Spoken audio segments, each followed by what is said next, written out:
Alrighty, folks, welcome to the Self Reliance Festival live stream tonight.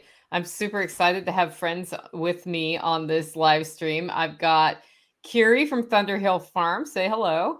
Hello, everyone. And we got Sam Swanson, our favorite musician. Say hi, Sam. Hola, everyone. Hola. All right, guys. So Self Reliance Festival is coming up fast. If you have questions or things you want to hear us talk about, just put them in the comments area and we'll go from there. I will wait on my disclaimer for the SOE channel till there's a little bit more people on the SOE channel because they always filter in about it takes a few minutes for everything to warm up. They're always like, what's going on here? Because he's been doing all those shorts, and then they're like, who are you? Why are you on John's channel? So it's been an adventure watching the lives. Yeah, totally. Okay, Kiri. Yes, what was your first Self Reliance Festival? Which one was your absolute first one? My very first one was actually just last April. Okay. We came and attended in April and then came back in October and did my first vending. Awesome. And Sam, when was your first one? That would be the same one where I met Kiri and Glenn and a bunch of other friends as well. All right. And when you went to that one, like, what were you expecting versus what actually happened? Oh, wow. I expected to kind of feel like an outsider. I look, a little different than most people. And I walked in thinking, oh, no one's going to want to talk to me or accept me here. And it was the absolute opposite. I made so many, Sam and Glenn and I camped next to each other. And I literally just been saying to Glenn, I'm glad that we're here, but I don't think I'm going to meet a lot of people. And 5 minutes later, Sam and I are talking music like we've known each other for 20 years. Yeah, we went deep. Yeah, I didn't expect to meet anybody. Like I feel like an outsider because I'm more of like a right-brained artsy person. And so I was like, I don't know what I could bring to this, but I love the idea of self-reliance, and I think prepping is rad. And so I kind of went, when I got there, I was a little bit nervous, to be honest. And I just said hi to John, and John was awesome. Like, we talked the whole weekend, and yeah, I walked away with a bunch of local, regional community, we'll say, in New York, where I was living, and I just moved out myself. But yeah, it was amazing. Like, met a good solid, I feel like, at least 10 friends, Mm-hmm. Did anything happen at that first one to change either of your trajectories? Like, was there anything that happened and you're like, you know what, now I'm going to do this differently? And if so, what was it? 100%. I had just recently gotten out of the hospital before SRF and had kind of a wake up moment due to one of John Willis's morning motivation videos. And then I came to SRF and had so many conversations about what I wanted to do with the farm and where I wanted to take it. And there wasn't a naysayer that I talked to, and got so many ideas. And coming home from that, I looked at Glenn and basically said, this is what I want to do.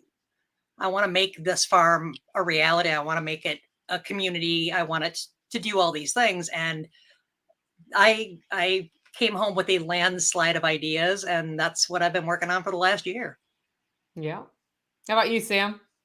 Yeah, it spawned a whole thing for me because I had finished a record back in 2000 when the wonderful, lockdowns happened and everything. And so for me, I thought to myself when I went, it opened this door, like, maybe this is like the beginning of finding my tribe, and maybe like this could be an avenue for art in a way. So for me, I'm still kind of unraveling all the possibilities of that part of it. But one of the big takeaways that I got from you guys, because I started listening to your podcast at the time because you were on Spirko's podcast talking about Self Reliance Festival, and the big message was, the lone wolf, and you can't survive if you're the lone wolf. And I am such an introverted person and lone wolf, even though I can act very social in a social setting.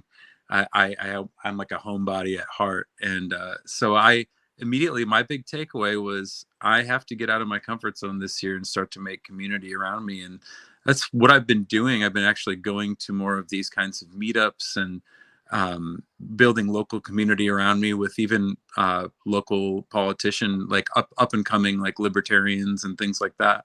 So that was my big thing, is making community and getting out of my comfort zone. Are you still operating in the Ozark region too? Yeah, I'm currently stationed. My bus is parked in the Ozarks at my parents' homestead at the moment.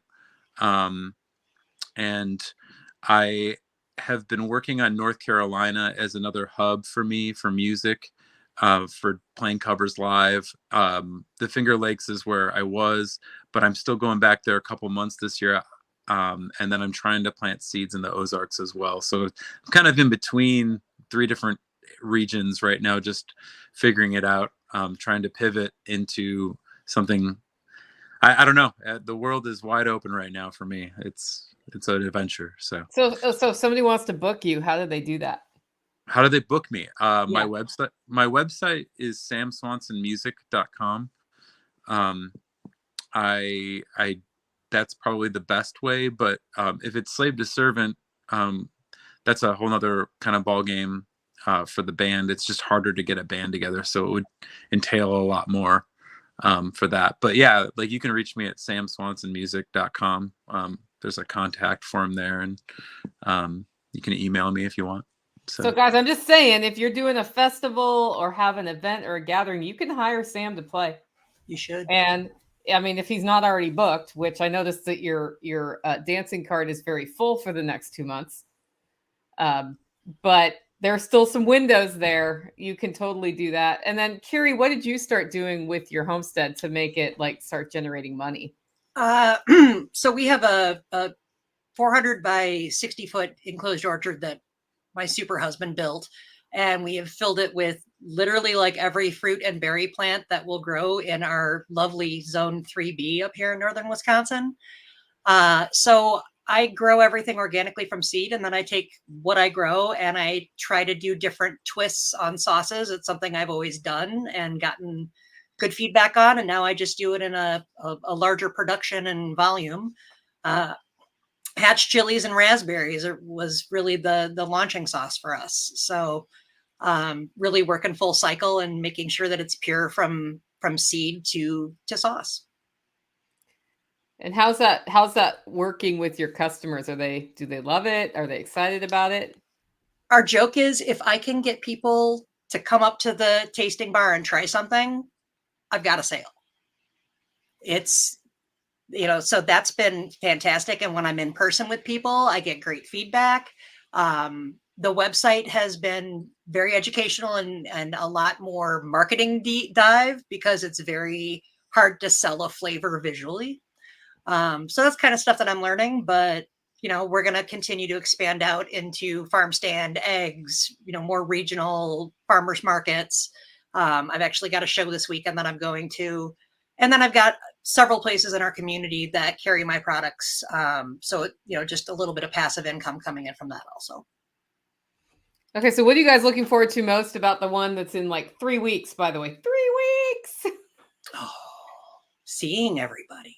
Yeah. I was gonna say, like, I feel like the group, at least my communal group is expanding, and I'm excited to see all you guys and more. So I'm also excited. I'm taking Sunny Pazuika's class, and I am super excited for that one. That's going to be amazing. Yeah, I really hope he does that class somewhere else someday so I can take it, because I should totally take that class. But so it isn't the speakers that got you to come this time. Was it the speakers that got you to come the first time? Ooh. It was a package. I feel like I was excited to learn some things. For sure. I was excited I even brought a notebook. I was intending on taking notes, but I ended up talking to Kiri and Glenn and all these other people the whole time, and I didn't take any notes. So. You took note of things. You just didn't take notes, right? Right. Yeah. Right. I was really excited to honestly meet you, Nicole. I've been listening to your podcasts for a couple of years, and your pantry knowledge and the way you operate your homestead has been a massive education for me and really inspirational. So to actually be able to like meet you in person and shake your hand and thank you for all the work, that was a really big deal to me. I hear that, and I just think about what my house looks like right now since the construction. I'm like, sometimes we're not all together. We'll just put it that way. Oh, But I'm sitting in a room of chaos. yeah, I'm giving, I think 2 to 3 pantry presentations this year. Like it's the thing everybody wants me to talk about this year. I don't know why this year is pantry year, but I know why. Because grocery prices are like, "Beep," and now Oh, people are right. They're like, oh, we can source in bulk if we know what we're doing, and then you can like have savings in the long run. So yeah, I hear your Mexico raspberry sauce is really good on pork loin, according to Rich. It's pretty good. Yeah. Yeah. Are you going to be at KSL? Yes, I will be at KSL. I think I'm going to get lucky enough to be next to Homestead Medical and Grumpy Acres and all the Oh, that'll be SRF. way too fun. Yeah, and rumor has it Glenn's going to give me a break so I can come and catch your talk. Oh, okay. That's one of my pantry talks, as a matter of fact. Yep. Sam, are you going to that one, or are you gigging elsewhere? Where's this? Kentucky Sustainable Living is in 1 week. It's in Bowling Green. Oh yeah, I don't think there's any. Well, how far is that? What? That you're maybe 2-hour drive from where you are now. I would Okay, guess 2.5. That's I'm assuming that's weekend, Yes. correct? Yeah, it's a weekend. I mean, there's a chance that I might be able to pop in. Yeah, I have to look at everything, so I got to look at all what the I've. things. So Yeah. Yeah, I like literally his dancing card that he keeps. I call it a dancing card, but it's the schedule of where he's playing, guys. And I guess dancing card sounds really girly when I say that. So sorry for feminizing you, but he's got like, these are all my dates. And then a week later, it's like, now there are more dates on this card. So yeah, that's been yeah, kind of fun to watch. yeah. Yep. No, Chase is glad you're going to be next to him. I'm looking Did you forward get to in the Homestead medical class? Glenn got into the Homestead Medical class for SRF. Yeah. Because of work things, I wasn't able to get the extra time off this time. So I'll catch him in October. Yeah. Are you like showing up on Saturday for SRF or? No, SRF, I'm doing Sonny's class. Oh, So that's right. You're doing for Friday. KSL, Yeah. for KSL, we're just driving in fast and driving back to Wisconsin. Yeah. Have you guys found that since you like kind of tapped into this whole community that you drive a lot more? Sadly, no. Glenn and I used to do Burning Man for 15 years. So driving 2,000 miles was a lot more intense. I'll take 12 hours. It's great. I would say that I actually am probably in the same boat as you. Like I drive so much for my job, like which is going to play places that yeah, I mean it has ramped up a little bit this year because I'm in transition and kind of like moving right now. So, but yeah, I mean I'm a natural road warrior, so Yeah.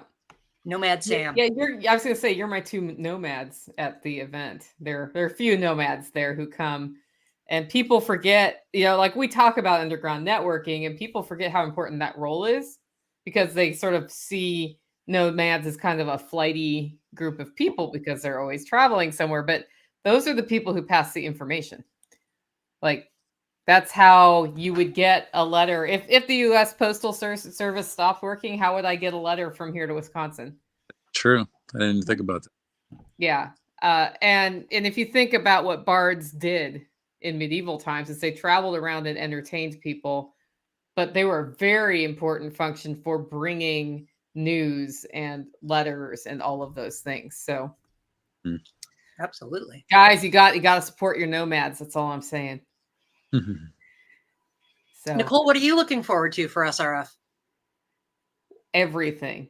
I'm in this as an event planner between now and SRF is a really uncomfortable time, right?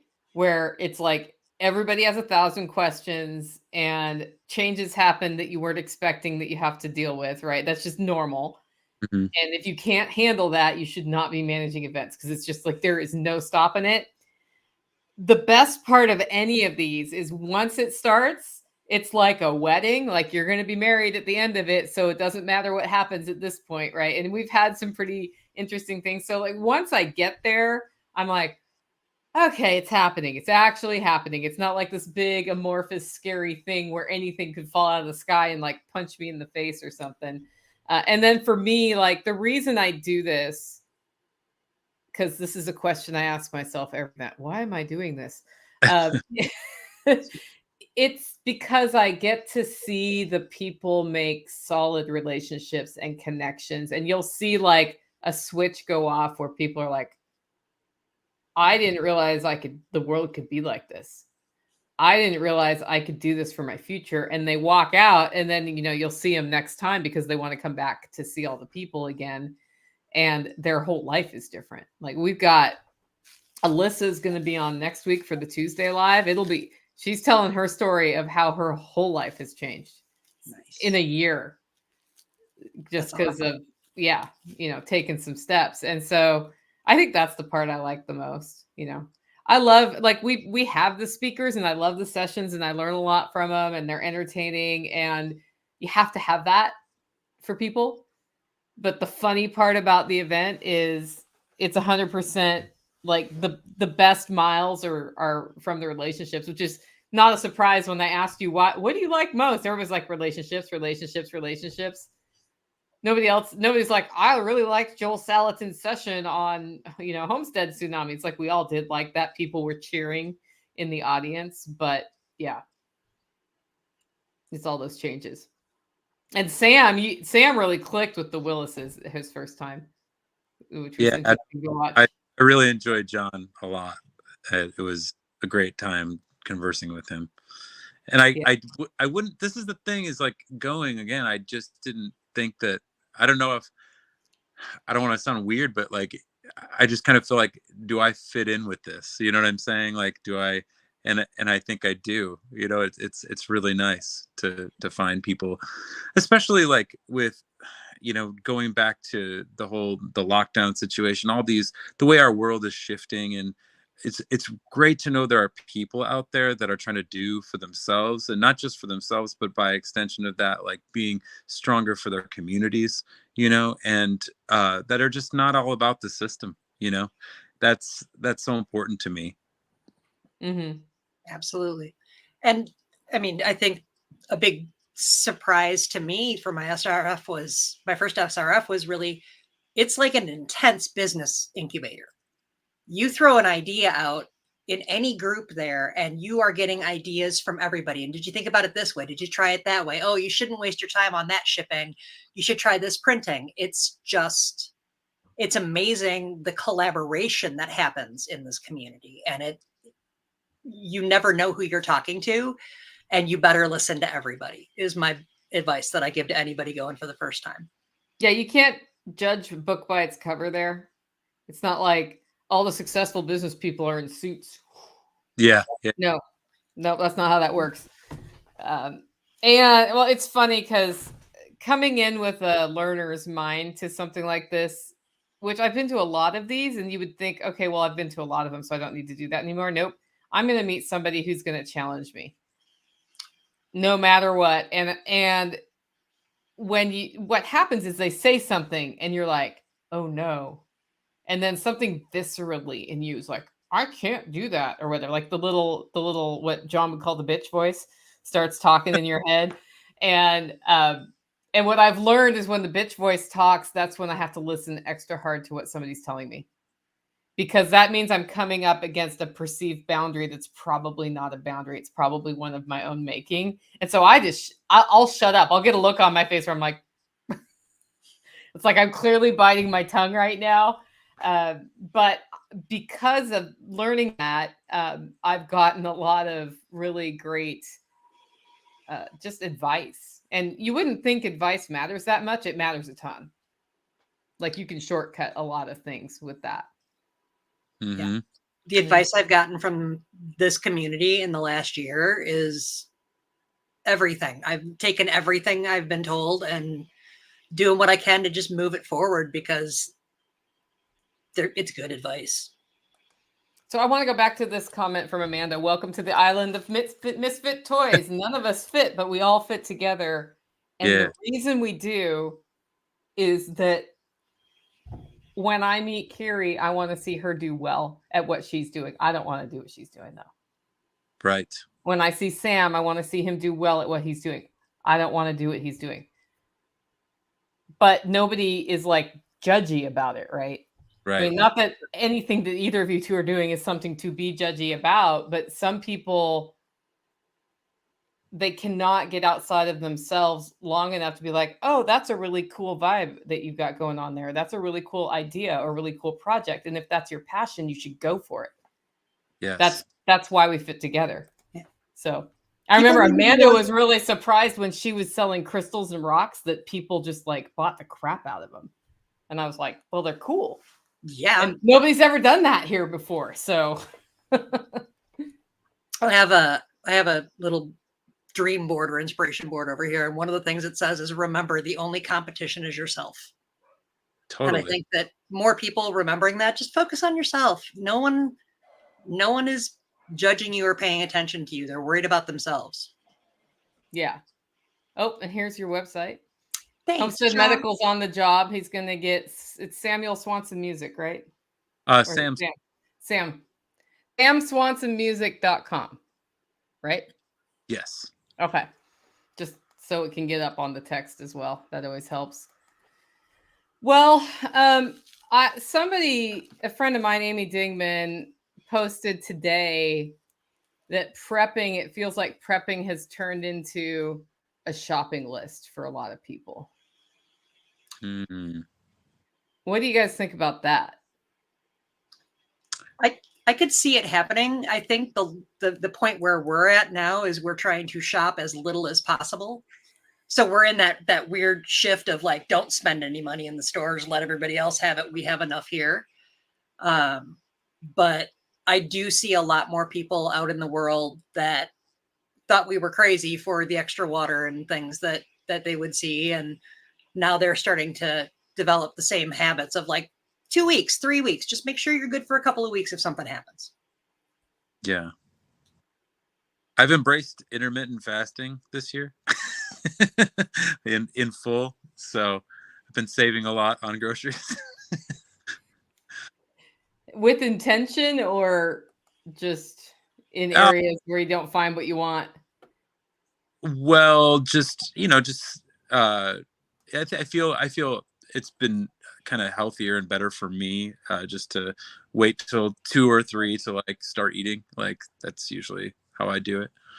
I homeschool during the morning when I have the kids, and I just got off 2 straight months of homeschooling and I was exhausted. But then I'm trying to find time to work out, and so I don't know. I'm trying to find a balance for myself. It's not for everybody, but yeah. What do you guys think about finding a balance? We always talk about that, and then we tell people about it, and then I don't know about you, but then I go work my butt off anyway. There is no balance. If you are running your own business, there are no days off. There is no balance.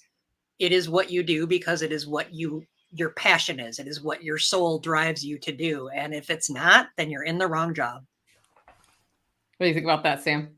I think there can be balance. I don't know what balance means these days because I'm raising 2 children and homeschooling, and I feel like my role is I have a very busy season of what I do, almost akin to like a farmer. And it's like work hard, play hard kind of thing. And so I'll take my 6 months and just play gig after gig after gig and save as much as I possibly can. And then it's like, okay, I gotta gear up for homeschool season and all the other stuff I have to do and kind of incubate my next year's worth of bookings and work and creations and things like that. So I sit here and there is a monitor here and I have a monitor to my right. And on the monitor to my right is a spreadsheet. And on this spreadsheet, I have a running list of what I've done and how many minutes it takes, and if the item is delegatable. And I'm not doing this with any like, oh, and by Friday I'll delegate all this stuff. It's more like I need to be honest with myself about what I'm doing that I say I cannot delegate that totally could be delegated. Yeah. And think about how that works with scaling. A, B, we're in critical path for the event, which means that it's just like all of the on right now. And it's also important to me to get exercise. Yes. And if I don't get exercise by the time I get to Self Reliance Festival, my lower back will be so out of whack that every step will hurt. Right. But if I just keep on my stupid schedule of exercise, then I'm absolutely fine. And so what I've learned, like in this latest round of critical path, because every other SRF I have like done that to myself, is like, today we have a 7 o'clock live, so I'm not going to be doing 7 o'clock workout.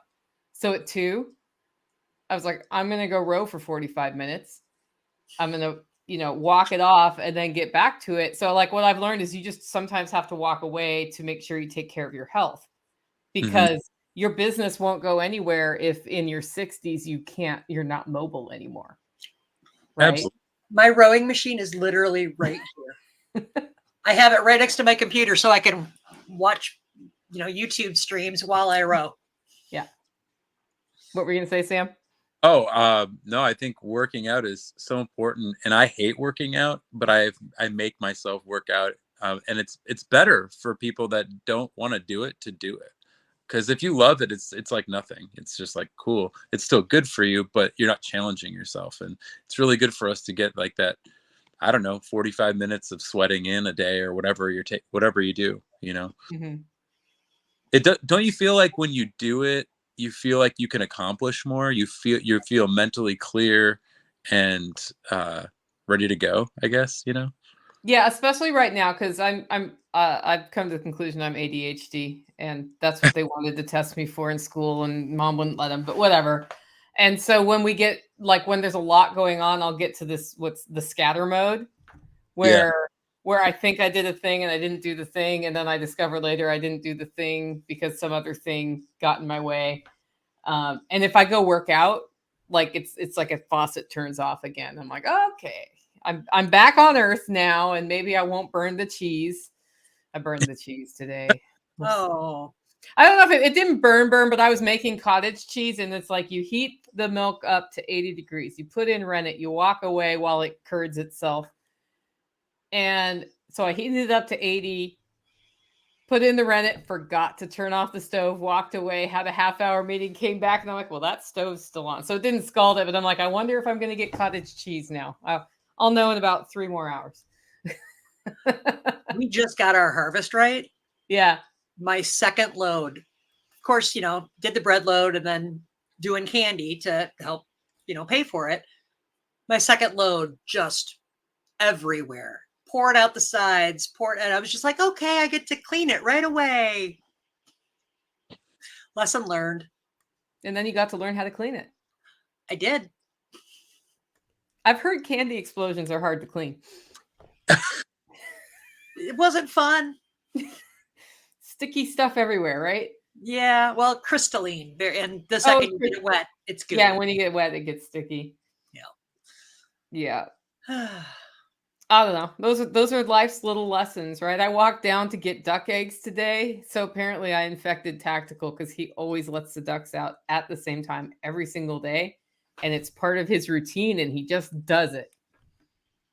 The ducks are really mad when I walk down at about 11 o'clock to get eggs.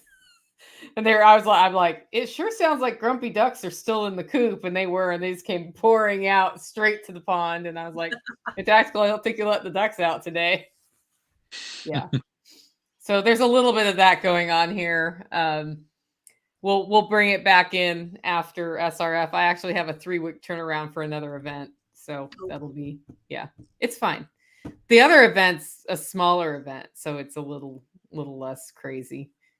But when it's like you've got meals, you've got sessions, you've got vendors, you've got like special side. We've got a really cool thing going this time that Brian from the Lots Project is doing, where he's gonna man the creators tent, and then we're gonna ask for some of the speakers to schedule time that they can be there, and then other creators can come in and interview them during this session. Right? We're doing Awesome. that on Vendor Row.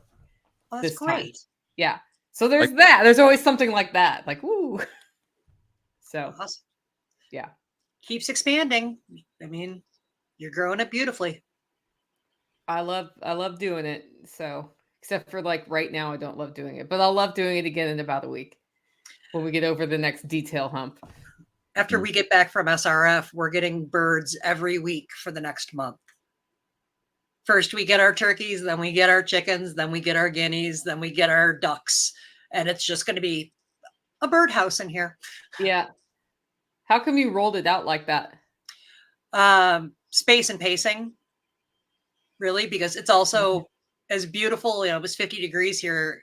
It's still March in Wisconsin. I mean, we got snow last June 13th. So yeah, I haven't even started seeds yet. And it's kind of killing me because I'm watching everyone else do it. Oh, that's okay. It'll all work out, right? I didn't start my seeds till late. And so my seedlings are like a week and a half old now. Yeah, they'll be fine. They are fine. They'll catch up. They, like I was like, okay, I know how to kickstart them, so it'll be fine. But there was a point it was a week and a half ago. I was like, this day shall not end without my tomatoes being in the tomato things.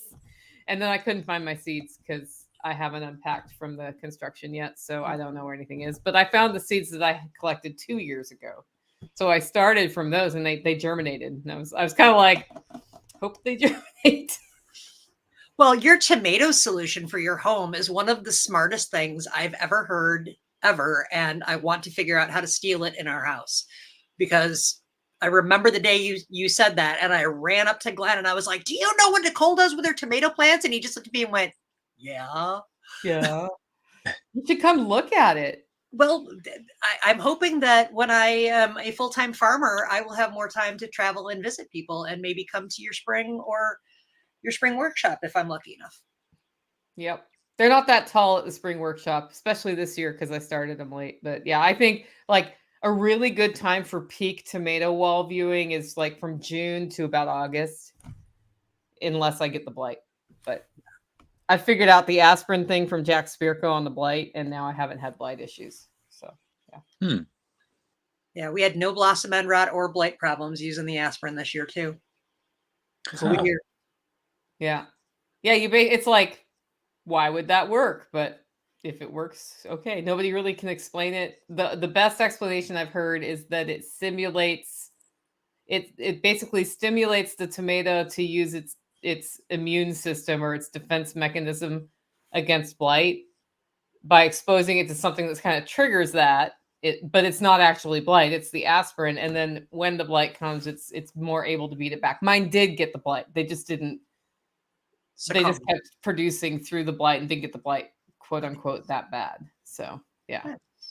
I don't know, Sam. Do you grow tomatoes or? My mom and my dad do at their homestead, and that's interesting because I think they had an issue with blight last year.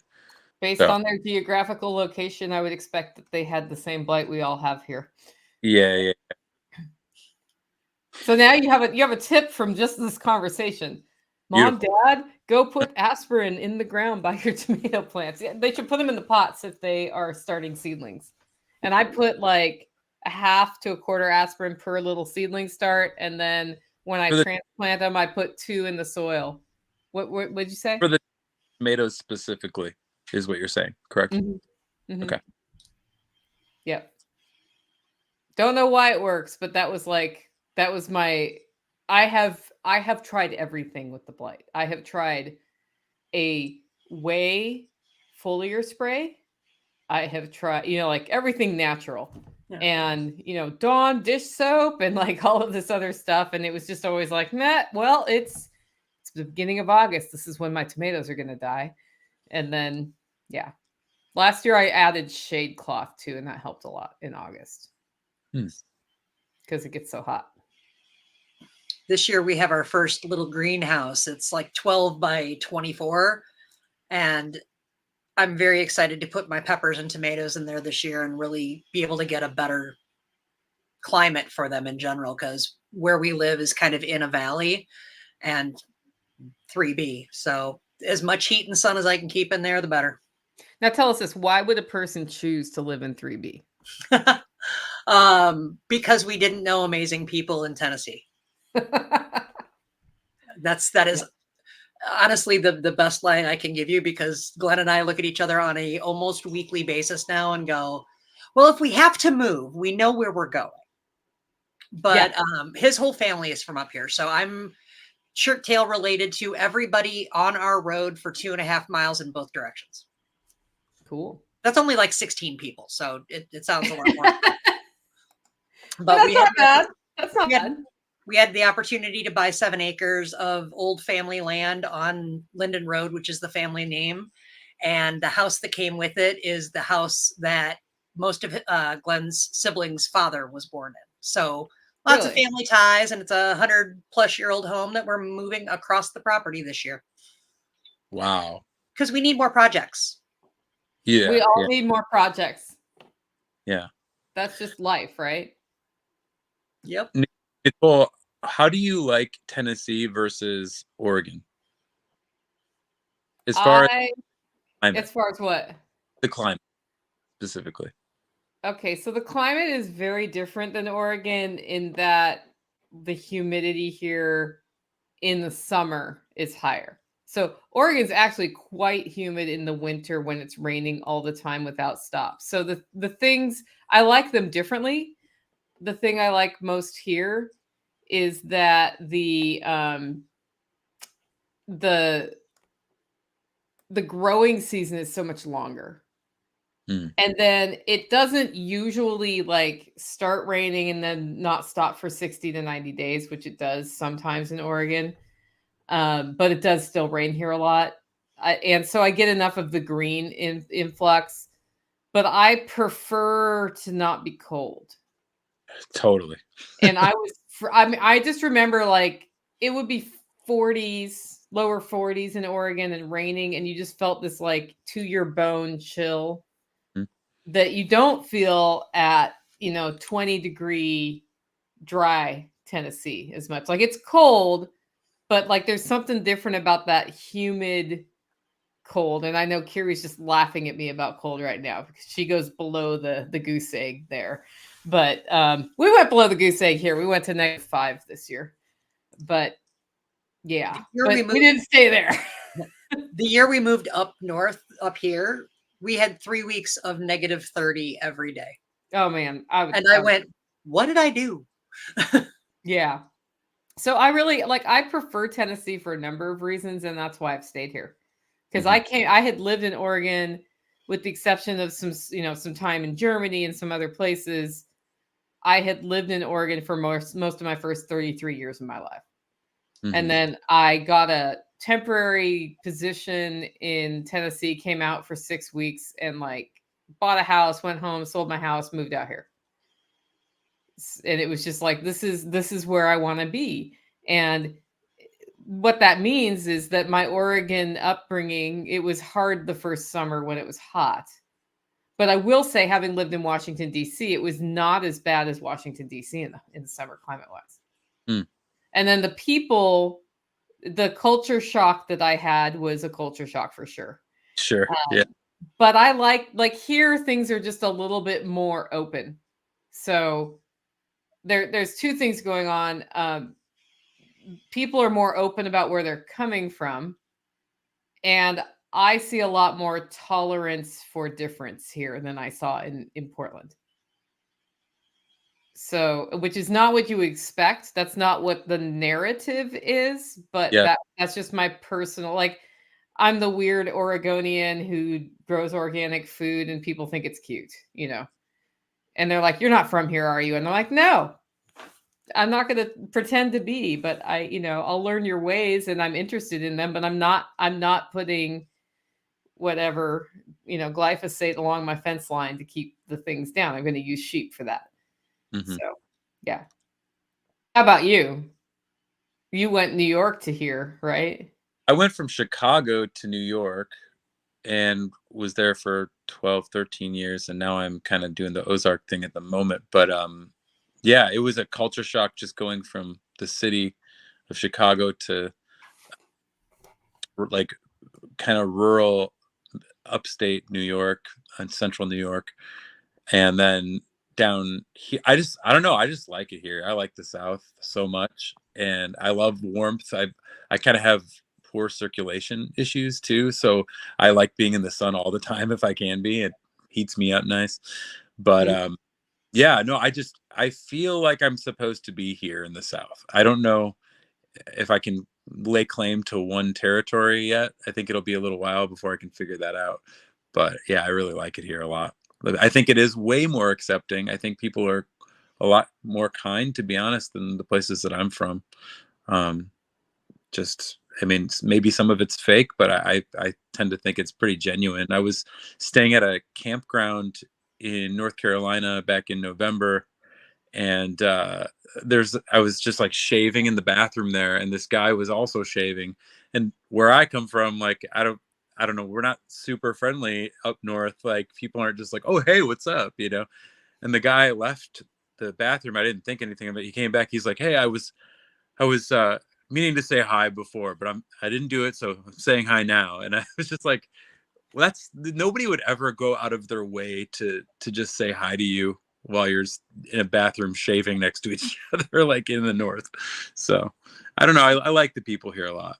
Yeah, not only that, they'll think you want money or something. Like Oh yeah. I last time I went to the Portland airport, we got stuck in a crowd and you had to like the stairs for some reason were blocked off, so you had to go down the escalator, and it was sort of like this like you have to all squish in, Mhm. which in the South you start making jokes about it, right?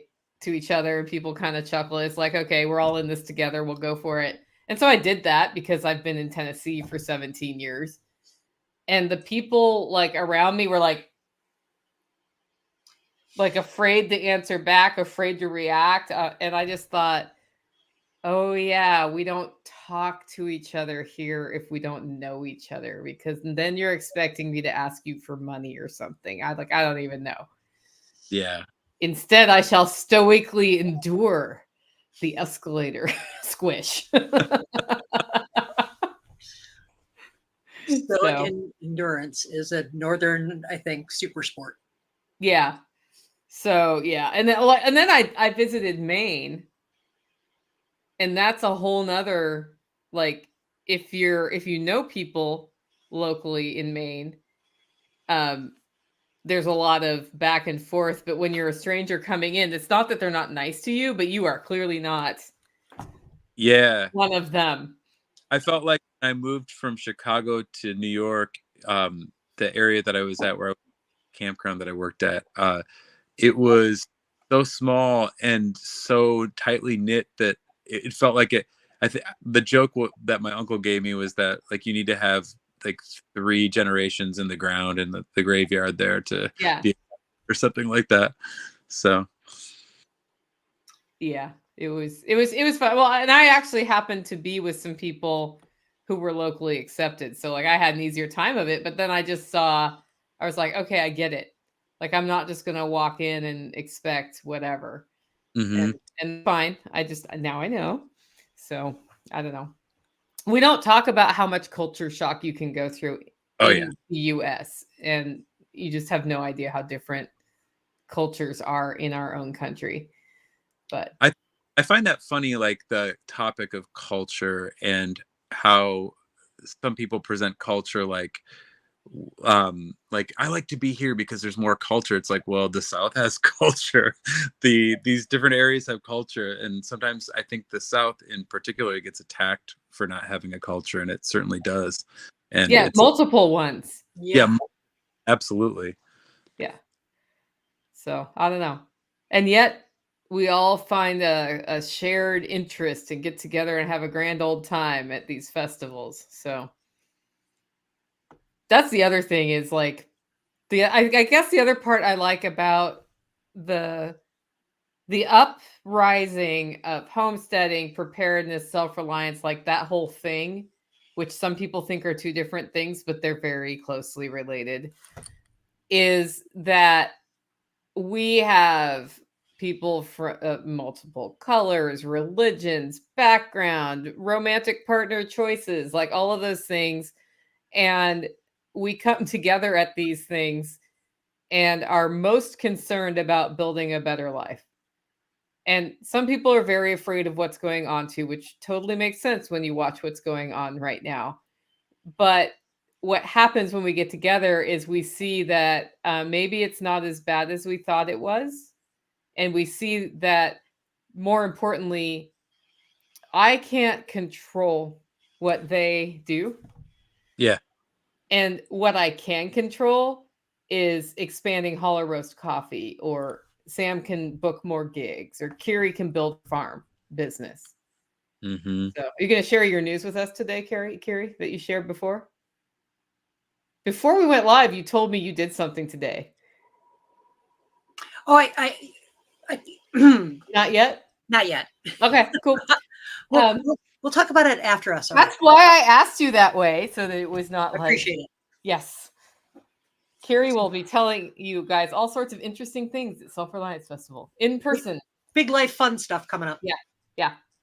So anyway, yeah, somebody's here says homesteading is my end goal of prepping. Yeah, it's so preparedness for me is a mindset. It's a way of life. It actually, it's funny that it has that name because it's building a durable life for me. The more durable I am and the more durable the community around me is, the better off we all are. And then anything can happen and we are better prepared to deal with it. And a lot of people, I think, view from the outside that it's like beans, bullets, and guns, gun training or something. And it's like, it has its place, but there's a bigger, like, Sam, in the last, 5 years, you've had a lot of changes in your life, right? Sure. Yeah. Some of them have been hard, right? Yeah. Being a musician in the 2020 shutdowns was not easy for anybody because your income stream went from I'm making money to right? Yeah, 2020 was a lull. It was like starting all over again. And I had worked so hard to build this up to the point where it was a full-time job to work for myself and play music. So yeah, that was difficult.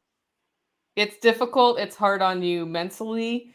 And then you're like, is this really a thing? Is it really not a thing? Is people are getting sick? Like that whole year, most of the musicians and actors and actresses who I know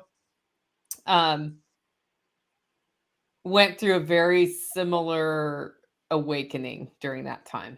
Now, some didn't, but like the ones who come into our fold are like, man, I don't want to ever have to go through that again. And if we're not going to go through that again, like we need to be out there making it happen no matter what. Yeah. So we're looking forward to Sam when he starts his venue and becomes the kingpin of the Ozarks. Yeah. Or wherever else. Or wherever else. Yeah. Yeah. But, I think with all of the stuff that's going on now in our network, people are realizing it's more of a way of life rather than a stockpile of goods that will run out.